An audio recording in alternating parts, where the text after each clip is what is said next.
आज के मुख्य समाचार। 92 लाख की मर्सिडीज पर विवाद। जयराम ठाकुर का सरकार पर तीखा हमला। जयराम ठाकुर ने कहा, आपदा में अवसर खेल रही सरकार। बीजेपी अध्यक्ष बिंदल का सुक्खू सरकार पर बड़ा हमला। लोर बाजार की सब्जी मंडी में फैला कूड़ा बना सिरदर्द। दंपति के घर से चिट्टा जब्त। भवनों का होगा संरचनात्मक सुरक्षा ऑडिट। अगस्त की शुरुआत में भी भारी बारिश का अलर्ट। 73 की उम्र में रचे पर्वतारोहण के कीर्तिमान। लॉटरी और सट्टा नीति पर गरमाई सियासत। अब समाचार विस्तार से। हिमाचल प्रदेश सरकार द्वारा राज्यपाल महोदय के लिए 92 लाख रुपए की नई मर्सिडीज कार खरीदने का निर्णय जनता के बीच आक्रोश का कारण बनता जा रहा है। प्रदेश की डगमगाती आर्थिक स्थिति के बीच सरकार के इस फैसले को जनता पर अनावश्यक आर्थिक बोझ बताया जा रहा है। विरोध करने वालों का कहना है कि आम जनता की गाड़ियां 15 से 20 साल तक गड्ढों भरी सड़कों पर दौड़ती रहती है, जबकि राज्यपाल महोदय की गाड़ी मात्र 5 वर्षों में पुरानी हो जाती है और उसे बदलना प्रोटोकॉल का हिस्सा बता दिया जाता है। जनता का कहना है कि भाजपा और कांग्रेस दोनों दलों ने प्रदेश के आर्थिक संसाधनों का शोषण किया है और अब वही पार्टियां प्रदेश वासियों को दिखावे की गाड़ियों और सुविधाओं के नाम पर लूट रही है। वहीं इस मामले को लेकर देवभूमि क्षत्रिय संगठन स्वर्ण मोर्चा से रोमित सिंह ठाकुर ने अपनी प्रतिक्रिया दी है। मैं रोमित सिंह ठाकुर, 92 लाख रुपए की मर्सिडीज कार हमारे हिमाचल प्रदेश के राज्यपाल महोदय के लिए, क्योंकि ये जो कार है अकॉर्डिंग टू प्रोटोकॉल 5 साल से ज़्यादा पुरानी कार इनको चलाना अलाउड नहीं है। आम जनता की कार 10-15 साल तक चलती है, 25 साल तक भी चलती है, पासिंग भी होती है, सड़कों पर दौड़ती भी है। प्रदेश को बताया जाता है प्रदेश सरकार के द्वारा कि प्रदेश की आर्थिक स्थिति ठीक नहीं है, खस्ता हाल है, या यूं बोलें कि हिमाचल प्रदेश की आर्थिक स्थिति को जंग लग चुका है और जंग लगी हुई आर्थिक स्थिति पे प्रदेश सरकार नई गाड़ियां लेने की ओर कदम बढ़ा रही है। मैं पूछना चाहता हूं हिमाचल प्रदेश सरकार से, मुख्यमंत्री साहब, गवर्नर साहब, क्या आपकी गाड़ी 5 साल से ज्यादा नहीं चल सकती? 5 साल में उस गाड़ी में ऐसी क्या समस्या आ जाती है कि आपको 5 साल के बाद गाड़ी बदलनी पड़ती है? हिमाचल प्रदेश की जनता के हाल देखिए, सड़कों के हाल देखिए जाकर। कच्ची सड़कें, कई जगह तो ऐसी सड़कें हैं कि गड्ढों के अंदर सड़क ढूंढनी पड़ती है।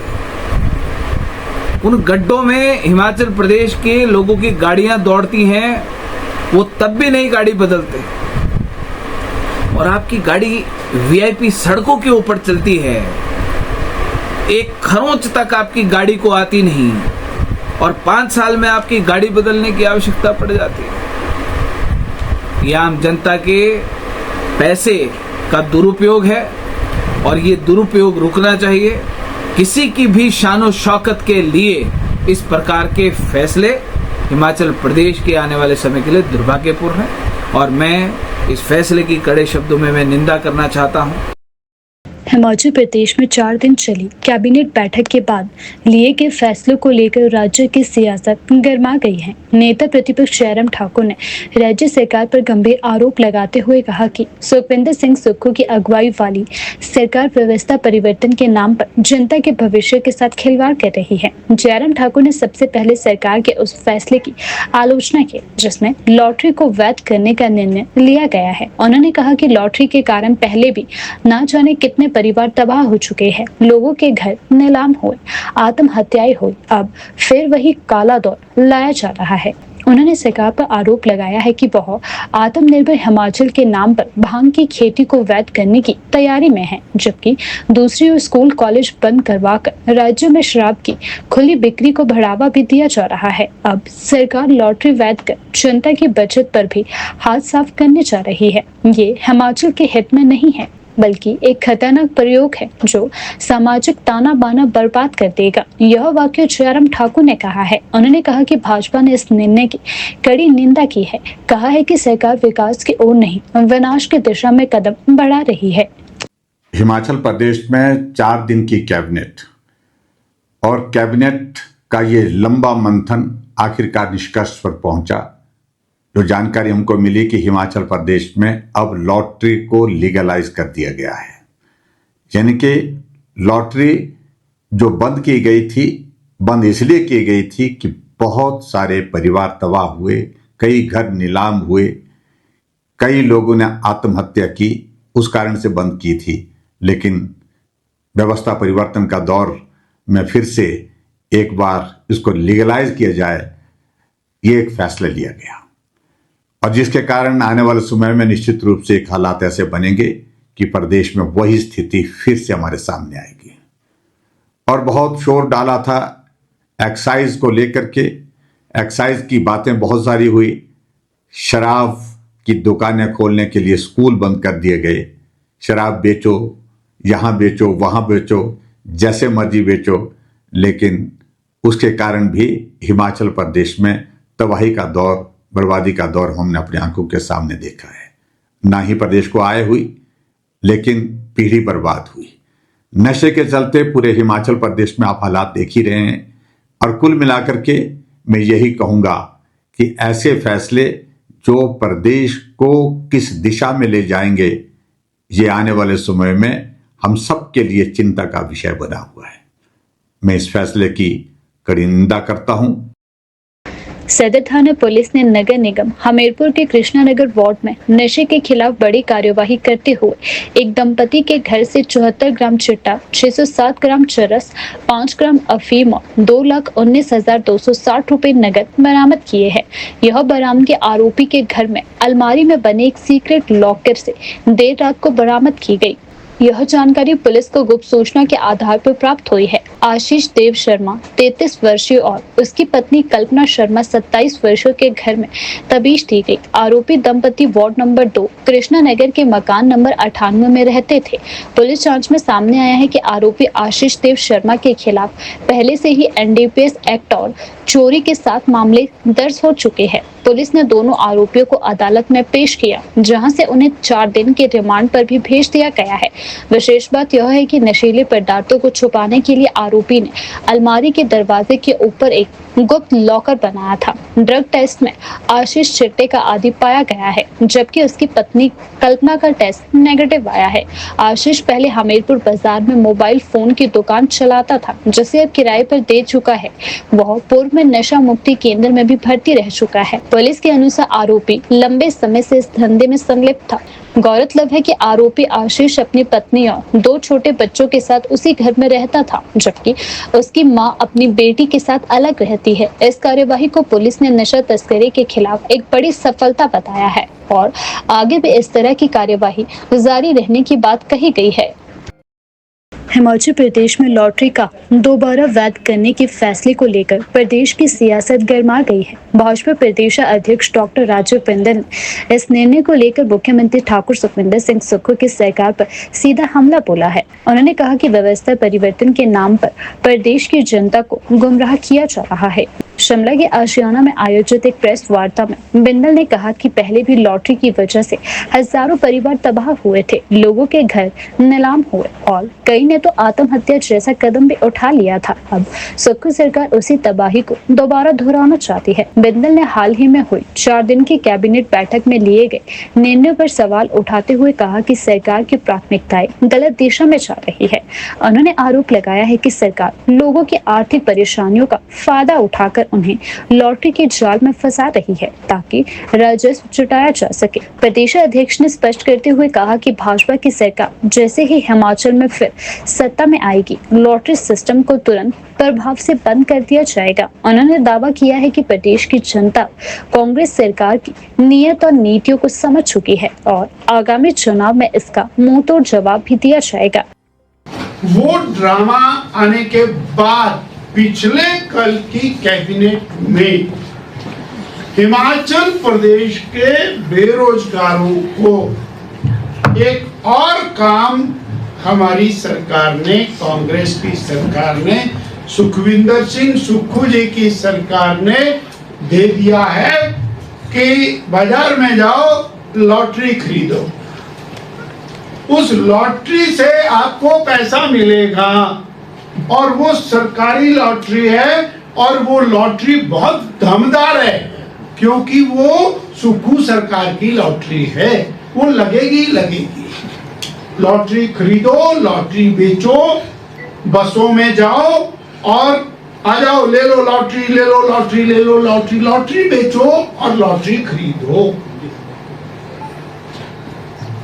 ये है कांग्रेस सरकार की, सुखविंदर सरकार की और इनकी कैबिनेट के सारे मंत्रियों को एलिगेट कर रहा हूं, नॉट ओनली सुखविंदर सिंह सुक्खू, क्योंकि फैसला कैबिनेट ने किया है और सारे मंत्री उस कैबिनेट के अंदर बैठ करके इन बेरोजगारों के साथ ये भद्दा मजाक इन्होंने किया है। आओ सुक्खू भाई की लॉटरी खरीदो, सुक्खू भाई की लॉटरी बेचो। बहुत शर्मनाक, बहुत निंदनीय। और जहां माननीय मुख्यमंत्री जी इस प्रकार की प्रदेश को डिरेल करने के फैसले के लिए जिम्मेवार हैं, इनकी पूरी की पूरी कैबिनेट वो पूरी तरह से जिम्मेवार है। आया कि सवाल खड़ा होता है, सन 2000 में लॉटरी क्यों बंद हुई? उससे पहले चलती थी। अल्टीमेटली प्रदेश की जनता ने कोई आवाज उठाई होगी। वो बंद होने के बाद 2004 में शुरू हुई और 2007 में फिर बंद हुई। उसके कोई साइड इफेक्ट जनता ने देखे होंगे और 7 के बाद अब 2025 में शुरू हो रही है। दुनिया आगे को जा रही है, हिमाचल लॉटरी पर जा रहा है। जरा एक बार कल्पना करके देखिए, मनुष्य जिसको अपनी मेहनत के साथ आगे बढ़ना है, उसको मेहनत से हटा करके और लॉटरी के रूप में एक ऐसा और भाग्य विधाता का चैनल खोल करके दे रहे हैं ताकि हिमाचल का बेरोजगार पेपरों की तैयारी ना करे, हिमाचल का बेरोजगार और सरकारी नौकरी, प्राइवेट रोजगार या फिर और कुछ ना करे। ये बहुत निंदनीय है। केवल अपने 20, 30, 50 करोड़ रुपया कमाने के लिए हिमाचल प्रदेश के लोगों के जीवन को दांव के ऊपर लगाने का काम वो और ये वर्तमान सरकार ने किया है। भारतीय जनता पार्टी बहुत ही कड़े शब्दों में इसकी निंदा करती है। हिमाचल प्रदेश में इस वर्ष जुलाई माह में 250.3 मिलीमीटर बारिश दर्ज की गई, जो वर्ष 1901 के बाद से 73वीं सबसे अधिक वर्षा है। हालांकि यह सामान्य बारिश से 2% कम है, लेकिन राज्य के कुछ जिलों में यह सामान्य से कहीं अधिक रही है। मौसम विभाग ने आगामी दिनों के लिए भारी बारिश और तापमान में वृद्धि की चेतावनी भी जारी की है। मौसम विभाग केंद्र शिमला के अनुसार जुलाई में सामान्य रूप से 255.9 मिलीमीटर बारिश होती है, लेकिन इस बार 250.3 मिलीमीटर ही दर्ज की गई। जुलाई में सबसे ज्यादा बारिश 1949 में 548.6 मिलीमीटर हुई है। मौसम विभाग केंद्र के वैज्ञानिक संदीप कुमार शर्मा ने बताया कि 1, 4 और 5 अगस्त को प्रदेश के अधिकांश स्थानों पर हल्की से मध्यम बारिश की संभावना बताई गई है। 2, 3, 6 और 7 अगस्त को कई स्थानों पर हल्की से मध्यम बारिश के आसार बताए गए हैं।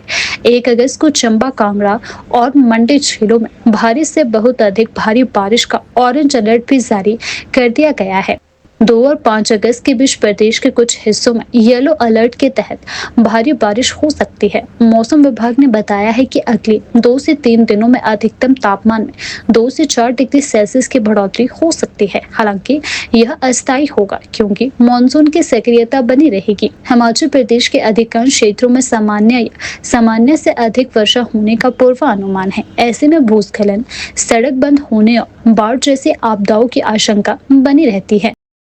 हिमाचल प्रदेश सरकार ने प्रदेश में बने सभी भवनों का संरचनात्मक सुरक्षा ऑडिट कराने का निर्णय लिया है। यह कदम आपदा सहनशीलता का आकलन करने और भविष्य में प्राकृतिक आपदाओं से संरचनात्मक क्षति के जोखिम को कम करने के लिए उठाया गया है। कैबिनेट बैठक में यह महत्वपूर्ण फैसला लिया गया है। सरकार ऑडिट के आधार पर आवश्यक रेट्रोफिटिंग उपाय भी करेगी ताकि भवनों को भूकंप व अन्य आपदाओं के प्रति अधिक मजबूत बनाया जा सके। इसके साथ ही मंत्रिमंडल ने राजस्व मंत्री जगत सिंह नेगी की अध्यक्षता में गठित आपदा प्रबंधन एवं पुनर्वास संबंधी मंत्रिमंडलीय उप समिति की सिफारिशों को भी मंजूरी दी है। उप समिति ने राज्य में भूकंप रोधी निर्माण को अनिवार्य करने के साथ साथ आपदा प्रबंधन की दक्षता बढ़ाने के लिए होमगार्ड, नागरिक सुरक्षा, अग्निशमन सेवाएं और एसडीआरएफ को हिमाचल प्रदेश राज्य आपदा प्रबंधन प्राधिकरण के साथ एकीकृत करने की सिफारिश की है ताकि आपातकालीन स्थितियों में तुरंत प्रभाव से कार्य किए जा सके। इसके अलावा सरकार ने भवन निर्माण को लेकर नदी नालों के निकट निर्माण सीमा को और अधिक सुरक्षित बनाने का निर्णय भी लिया है। अब नालों से 5 मीटर, खड्डों व नदियों से 7 मीटर की दूरी पर ही निर्माण की अनुमति होगी। पहले यह सीमा क्रमशः 3 और 5 मीटर की थी। यह निर्णय पिछले मानसून में आई आपदा से हुए व्यापक नुकसान को ध्यान में रखते हुए लिया गया है। सरकार का यह कदम राज्य की आपदा तैयारी को मजबूत करने की दिशा में एक महत्वपूर्ण प्रयास माना जा रहा है। साहस, जज्बा और प्रेरणा का प्रतीक बन चुके हिमाचल प्रदेश के वरिष्ठ पर्वतारोही रमनचंद सूद ने आज शिमला प्रेस क्लब में एक महत्वपूर्ण बैठक का आयोजन किया। सूद ने 69 वर्ष की आयु में पर्वतारोहण की शुरुआत की और 73 वर्ष की उम्र तक उन्होंने खतरनाक और ऊंचे पर्वतों की सफल चढ़ाई की है। इसके साथ ही उन्होंने माउंट एवरेस्ट के कैंप 3 में लगभग 23,000 फीट तक भी सफलतापूर्वक पहुंचकर देश और राज्य का नाम भी रोशन किया है। रमनचंद सूद न केवल पर्वतारोहण की दुनिया में एक मिसाल है, बल्कि उन्होंने यह भी सिद्ध किया है कि उम्र कभी भी सपनों की ऊंचाइयों तक पहुंचने में बाधा नहीं बनती है। उनका यह साहसिक सफर आज के युवाओं और वरिष्ठ नागरिकों दोनों के लिए प्रेरणादायक है। तो अचानक वो कहते हैं कि भगवान भी आपका साथ देता है जब आपकी नीयत अच्छी हो और आप सिंसियर हो एफर्ट्स में। तो 4-5 दिन के बाद एक हमारा ट्रैकर्स का ग्रुप था, जिन दिनों में SBI बॉम्बे में था, तो हम वहाँ सह्याद्री रेंज है छोटे छोटे पहाड़ों की, वहाँ पर हम ट्रैकिंग के लिए जाया करते थे। तो उसका मुझे वो ग्रुप में मैसेज आया कि हम लोग Everest base camp 3 passes track, एक 21 डेज का ट्रैक है, तो वो हम करने की सोच रहे हैं, तो जो लोग विलिंग हैं वो अपना नाम भेजें। तो मैंने सबसे पहले उनको कहा कि यस, मैं जाना चाहूँगा। तो उसके बाद जब कुछ और 10-12 लोग उसमें हो गए, तो जो हमारे लीडर बनने वाले थे, जो ग्रुप को लेकर के जाने वाले थे, कर्नल रोमिल बर्थवाल, वो आर्मी से रिटायर्ड ऑफिसर हैं और उन्होंने एवरेस्ट क्लाइंब किया है और इस साल उन्होंने लोत्से भी क्लाइंब किया है। तो उनसे जब हमारा इंटरेक्शन हुआ व्हाट्सएप पे ही, तो उन्होंने कहा कि सर आपकी एज बहुत ज़्यादा है और ये शायद बहुत मुश्किल है और आपके लिए मुश्किल हो सकता है। तो मैंने उनको ये कहा कि सर ऐसा कर सकते हैं हम कि अभी तो 6 महीने हैं हमारे पास, तो आप मुझे वर्कआउट डेली बताइए कि मुझे क्या वर्कआउट करना है और मैं वो तैयारी करूंगा और आपको डेली रिपोर्ट करूंगा, तो आप फिर 1 महीने के बाद डिसीजन लीजिएगा। तो उन्होंने कहा ठीक है। तो हर मॉर्निंग में सुबह वो मुझे मैसेज अपना व्हाट्सएप कर देते थे कि आज आपने इतने ये दंड बैठ के निकालनी है, इतनी आपने रनिंग करनी है, वो डेली मतलब मुझे एक्सरसाइज का शेड्यूल भेज देते थे और मैं उनको नेक्स्ट डे वो अर्ली मॉर्निंग करके और उनको रिपोर्ट करता था कि मैंने ये कर लिया है। तो 1 महीने के बाद फिर उन्होंने कहा कि ठीक है, शायद आप चल सकते हैं, ठीक है आप ऐसे ही करते रहिए और आप चलिए।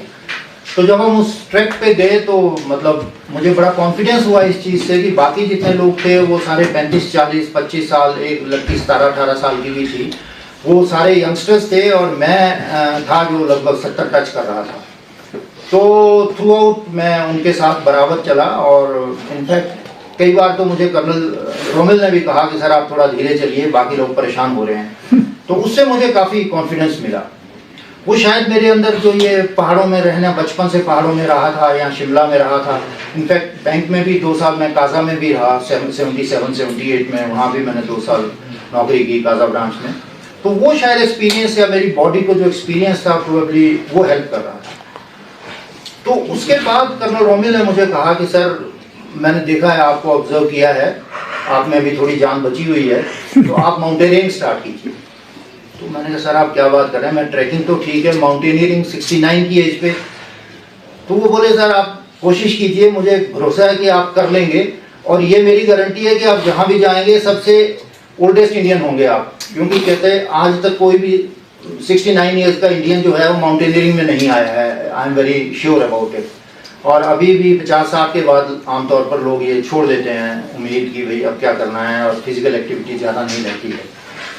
तो उनके कहने पर, उनकी मोटिवेशन पर मैं उनके साथ उनकी कोचिंग के अंडर फिर मैं कोशिश की। तो उसके बाद मैंने 22 में जून 22 में माउंट योनम एक 6100 मीटर ऊंची चोटी है मनाली और लेह के बीच में, तो वो पीक मैंने क्लाइंब की। तो मैं उस पीक को क्लाइंब करने वाला सबसे ओल्डेस्ट आदमी था और ये मेरा रिकॉर्ड जो है इंडिया बुक ऑफ रिकॉर्ड्स में भी एंटर्ड है। हिमाचल प्रदेश की राजनीति में लॉटरी और ऑनलाइन सट्टा जैसे मुद्दों पर गर्मा गर्मी तेज हो गई है। तकनीकी शिक्षा मंत्री राजेश धर्मानी ने आज भाजपा प्रदेश अध्यक्ष डॉक्टर राजीव बिंदल के हालिया बयान पर प्रतिक्रिया देते हुए भाजपा सरकार को आड़े हाथों लिया है। राजेश धर्मानी ने कहा कि हाल ही में आयोजित कैबिनेट बैठक में लॉटरी से संबंधित एक प्रस्ताव पर निर्णय लिया गया है। उन्होंने कहा कि इस निर्णय को लेकर भाजपा अनावश्यक बयानबाजी कर रही है। उन्होंने कहा कि भाजपा की सरकार ने अपने कार्यकाल में इस मुद्दे पर कोई ठोस कदम नहीं उठाया। अब जब वर्तमान सरकार इसे नियंत्रित और पारदर्शी ढांचे में लाने की कोशिश कर रही है, तब भाजपा सिर्फ आलोचना कर रही है। धर्मानी ने आगे कहा कि भाजपा सिर्फ जनता को गुमराह करने के लिए ऐसे बयान दे रही है। लॉटरी और ऑनलाइन सट्टा जैसे विवादित मुद्दों पर हिमाचल की राजनीति गर्म है, जहां भाजपा सरकार के फैसलों को जन विरोधी बता रही है, वहीं कांग्रेस इसे जरूरी कदम बता रही है। अब देखना यह होगा कि आगामी विधानसभा सत्र में यह मुद्दा किस रूप से उठाया जाता है। पहले तो उनको चाहिए कि भारत सरकार से इस मामले को टेकअप करे, क्योंकि ऑनलाइन बेटिंग बहुत ज़्यादा है और जैसे जो बच्चे, यंग बच्चे हैं खास करके, वो तो क्रिकेट से रिलेटेड जो है ड्रीम 11 कलेक्ट करते हैं, बहुत सारी बैटिंग है जो मतलब ऑनलाइन होती है, उसको बैन करें, क्योंकि वो भारत सरकार के लेवल पे ही हो सकता है। और ऐसी एक प्रेजेंटेशन जो है कैबिनेट के सामने भी रखी गई, क्योंकि ऑनलाइन बैटिंग भी है, बड़ी स्टेट से महाराष्ट्र है, पंजाब है, केरल है, इनमें सब में जो है वह बैटिंग अलाउड है।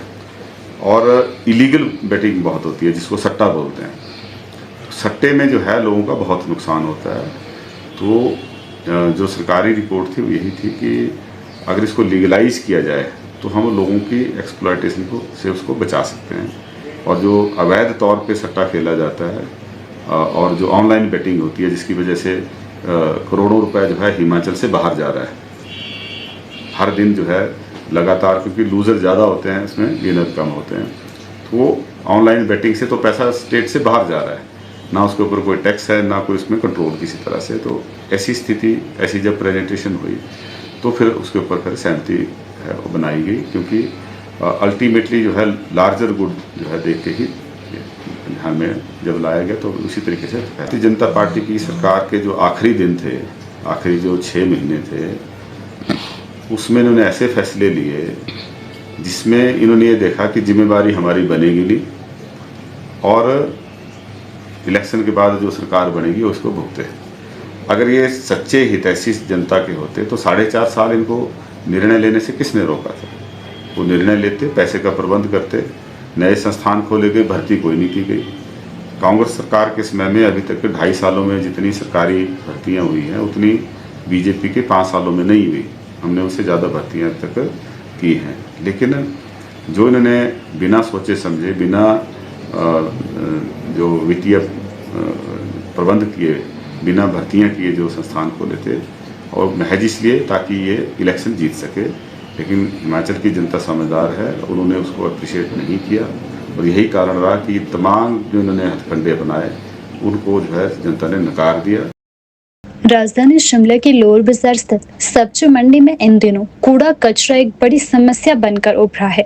खासकर बारिश के मौसम में यह गंदगी न सिर्फ आवागमन में बाधा बन रही है, बल्कि तेज बदबू के कारण स्थानीय लोगों और खरीदारों को भारी परेशानियों का सामना करना पड़ रहा है। स्थानीय लोगों का आरोप है कि सब्जी मंडी में लगे कूड़ेदान से कचरा बाहर बहकर पूरी सड़क पर फैल चुका है। निगम द्वारा समय पर सफाई न किए जाने के कारण अब यह गंदगी लोगों की दैनिक जिंदगी को भी प्रभावित कर रही है।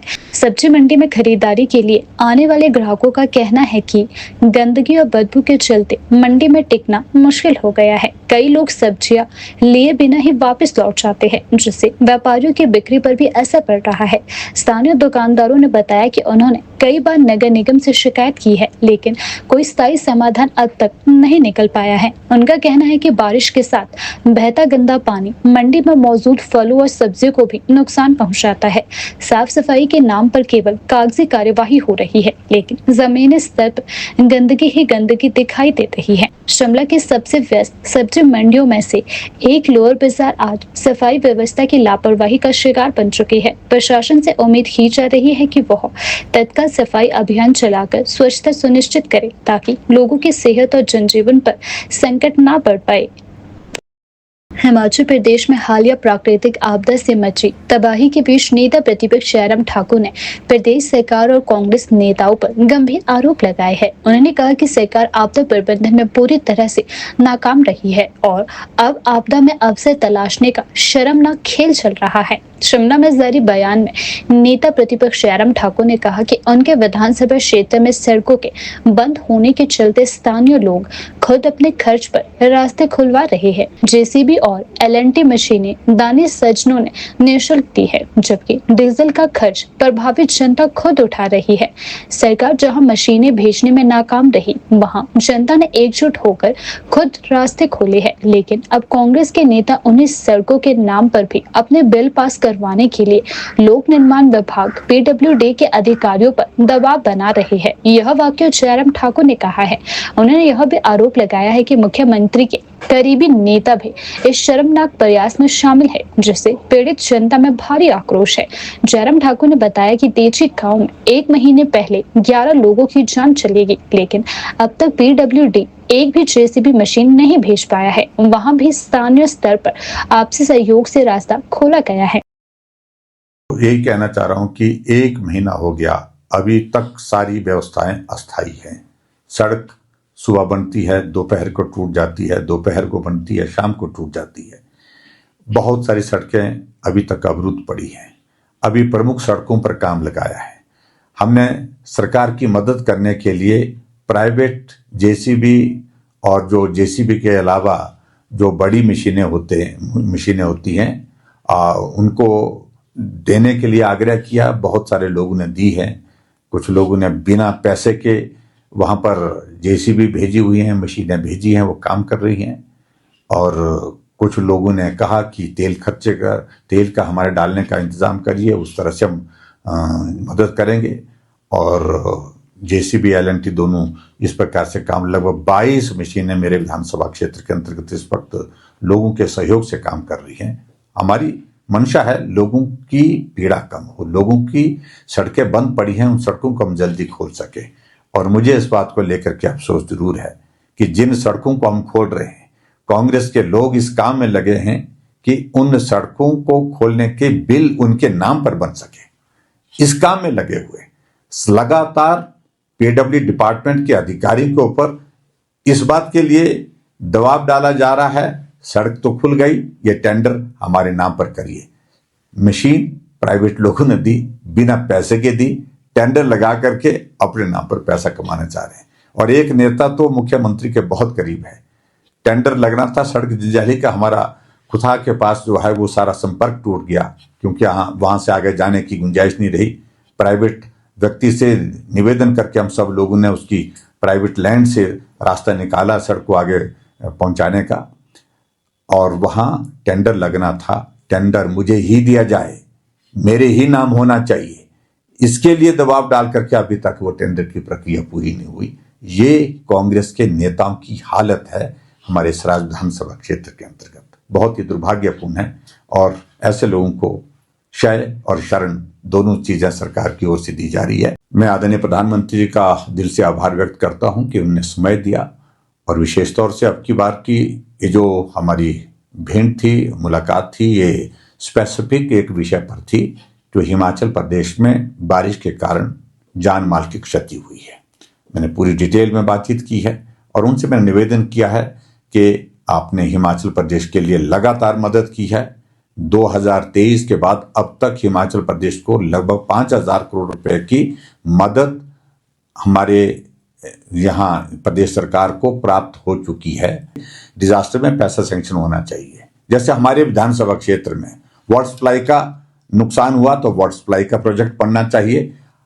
पीडब्ल्यूडी का डैमेज हुआ है तो पीडब्ल्यूडी के लिए स्पेसिफिक उसके लिए डीपीआर बन करके उसके लिए पैसा मिलना चाहिए। ये मेरा कहने का अभिप्राय था। जो इफेक्टेड एरिया है उसके लिए स्पेसिफिक प्रोजेक्ट बनना चाहिए, और जहां स्टेट को पैसा मिलता है वो स्टेट को पैसा मिले, लेकिन पोर्शन उसका एक जरूर करना चाहिए ताकि वो पैसा उस प्रभावित इलाके में लगे, और वहां अगर सड़कें डैमेज हुई है तो सड़कों को रिस्टोर कर सके, वाटर सप्लाई स्कीम डैमेज हुई है तो उनको रिस्टोर कर सके, चाहे वो हमारी पावर सप्लाई डैमेज हुई है तो पावर सप्लाई को हम रिस्टोर कर सके। ये मेरा कहने का अभिप्राय था।